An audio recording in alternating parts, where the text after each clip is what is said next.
యేసుక్రీస్తు ప్రభువారు నీ గురించి నా గురించి తండ్రి కుడి పార్శ్వమున ఆయన విజ్ఞాపన.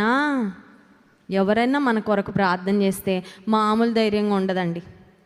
నాకు చిన్నప్పుడు ఒక అలవాటు ఉండేది. ల్యాండ్లైన్ ఫోన్స్ ఉండేవి అప్పుడు. మా చర్చ్ వాళ్ళు మా మమ్మీ కోసం మా డాడీ కోసము ఫోన్ చేసేవారు ఏదైనా ప్రార్థన అవసరతలు సమస్యలు చెప్పుకోవడానికి. నాకు అది ఎగ్జామ్ సీజన్ అంటే ఫస్ట్ మరి ఫోన్ దగ్గర ఉంటాం కదా పిల్లలు, మమ్మీ డాడీ బిజీగా ఉంటారు. First phone ఎత్తేదాన్ని.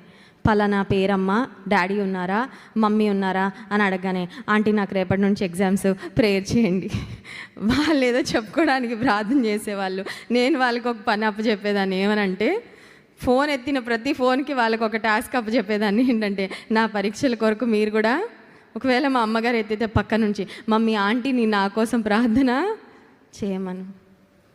ఎందుకు ఈ మాట చెప్తున్నానంటే మన కొరకు ఎవరైనా ప్రార్థన చేస్తున్నారు అంటే మనకు వచ్చే ధైర్యము నీ తల్లిదండ్రుల ప్రార్థన, నీ తోబుట్టువుల ప్రార్థన, భార్య ప్రార్థన, భర్త ప్రార్థన, బిడ్డల ప్రార్థన, పితరుల ప్రార్థన, గ్రాండ్ పేరెంట్స్ ప్రార్థన, దైవజనుల ప్రార్థన, తోటి విశ్వాసుల ప్రార్థన.